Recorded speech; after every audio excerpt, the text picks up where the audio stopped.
Okay, so today I'm going to be tying for y'all an olive jig bugger. This is one of my favorite patterns for point fly when I'm Euro nymphing. I also throw this a lot. Excuse me. I also throw this a lot just under an indicator up in the national park. This size right here is the size, and this is the size and color I fish the most. This is a size 10 with a 4mm bead. I tie these in 8, 10, and 12 with a 4.5, 4, and 3.5mm bead, respectively.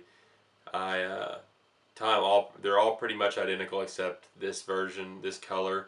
I use laser dub, where any other color I typically use ice dub. And then sometimes on the 12s, instead of using these full-size rubber legs, just because they don't get quite as much motion when you trim them that short, I'll use nymph-sized silly legs. But other than that, it's a pretty standard pattern. You can also substitute the tails on these for marabou, although I use chickabou. But this is one of my top producing patterns, especially coming into spring. I fish this a lot.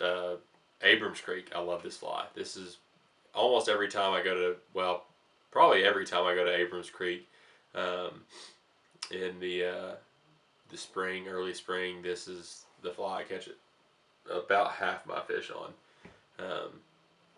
sometimes more. Okay, so I've got a size 10 jig hook here with a 4mm tungsten Firehole slotted bead. The thread is Semperfli 6/0 in olive. Adjust my vise here just a little bit. I'm going to wrap back to the bend of the hook there. And for the tail, I'm going to use 2 pieces of whiting chickabou in grizzly dyed olive. I'm going to make it about the length of the hook, maybe a touch longer. Get a pin trap in there. And you want to get nice full-bodied pieces of this. And if I didn't have 2 really good pieces, I would even put 3 in here, because I don't like when the tails on these look a little too skimpy. Right back.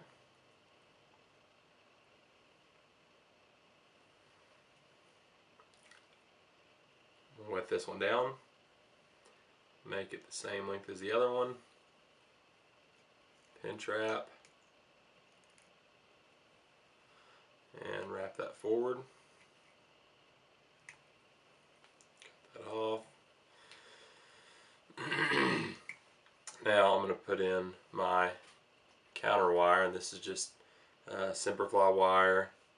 I think it's the 0.2mm in bright damsel green is the color, but honestly it looks more olive to me. And the only reason I use this counter wire, it's obviously not going to be holding down any kind of hackle or anything, but I like to use it to kind of segment the body, and I'm going to brush out the dubbing pretty good, so it just helps it not get too crazy when I brush that dubbing out. Now I'm going to make a little dubbing loop, and the only reason I do this is because on the olive I use laser dub, which is not very friendly to dub like a regular, just in a dubbing noodle. So I just find it easier to do it in a dubbing loop. But the other colors that I do in this, not the olive one, but like black or a brown jig bugger, I use ice dub. But in this one, I just really like the this laser dub has like a little bit of purplish blue. I don't know if it's UV. It doesn't say it's UV dubbing, but some kind of bluish flash in there that really looks sweet when it gets wet. So I do like this laser dub specifically for this olive color, and because it doesn't play nice with dubbing noodles, I do my olives with a dubbing loop. So I'm just going to kind of get a little bit of a taper to it here and get that in my loop. Spin this up.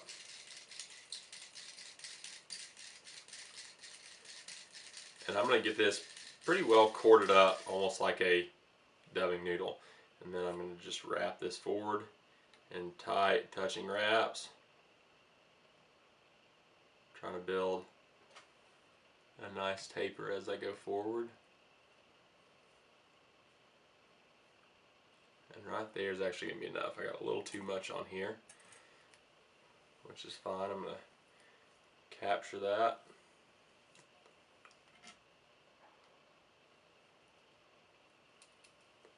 And these dubbing tools with these little wires are handy when you're actually like trying to get all your dubbing in there, but they can kind of be annoying at other times, like right now. Cut off the excess. I'm going to hang that back on my bobbin cradle. I'm going to wrap this wire forward. I'm going to pull it pretty tight to get some segmentation in that in that dubbing. And I'm going to capture that with a couple wraps. Wrap in front of it. Helicopter it off.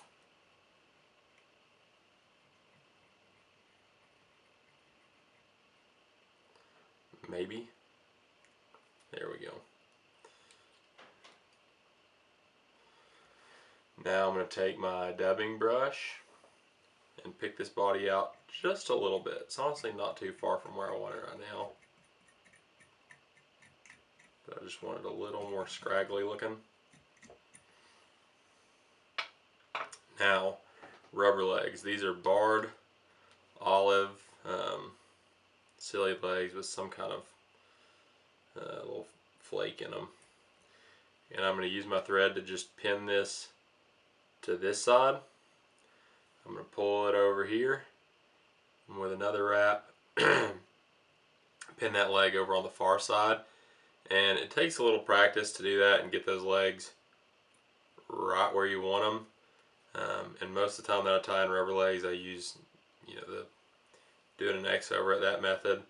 But I really just, this way is a little quicker.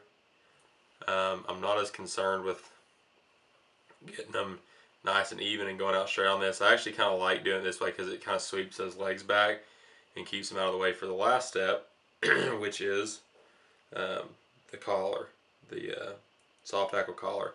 So you're going to take, this is a feather from a whiting red label hen saddle in grizzly dyed olive. You're going to take and trim it, cut the tip of a feather off into a little triangle like that right there, and that just gives you a good tie-in point. And with these, depending on what feathers you're using, if you're using one of the whiting 4B saddles, one feather is probably about the perfect amount for one of these Jig Buggers. But with these whiting red label, about cut the thread there. On these red label hen saddles, you can get 2 of these flies out of 1 feather if you're mindful about it. But I'm just going to get a few wraps of this in here. I usually like to go about 3 wraps.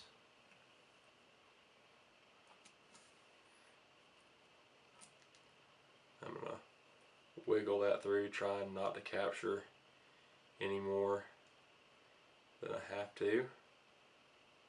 Wiggle it through again. I'm going to do a couple wraps in front of all those fibers, and then cut it right at the stem here. And if you do that, you can see right here, if you are careful about cutting it right at the stem, it's actually pulling out the feathers that or the fibers that I trapped. So that can help you out if you're careful about the way you cut it. I'm also going to cut these legs a little bit shorter. I like them to go maybe 3/4 of the length of the tail. And then I'm going to get a couple more wraps in here just to kind of clean up that head, and then whip finish.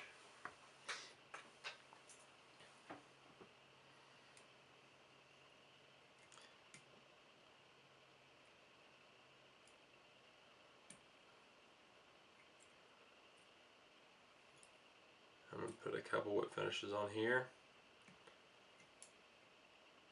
And the last thing I'm going to do, because I'm going to be beating this thing on the rocks on the bottom, is I am going to put a little head cement on here, which I don't always, a lot of my flies I don't use head cement on, because just if you, in the waters I fish, if I get a good whip finish on them, I break them off or lose them before they ever start coming unwound. But these will start coming unwound. You'll notice I was careful to get 2 wraps capturing down that that feather, because that's one of the failure points of this fly. Anyways, I'm going to try to get it I'm going to try to not get this in the fibers of that feather. Get it distributed all the way around those thread wraps. And then I'm going to hit it with my UV light.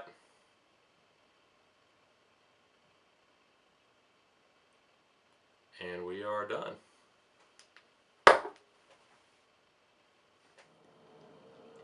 Alright y'all, thanks for watching. Hope it was helpful. Just a quick little reminder, I'm going to be tying, doing a tying demo at Little River Outfitters in Townsend, Tennessee on March 3rd. It's a Sunday. It'll be from 1 p.m. to 3 p.m. I believe. You can see the full list of tires for that event they're doing in the link in my description. Yeah, I hope this video was helpful. If you haven't fished some of these, tie some up, put them in your box, go out and fish them, and like, subscribe, and comment down below and let me know how you do on them. Thanks.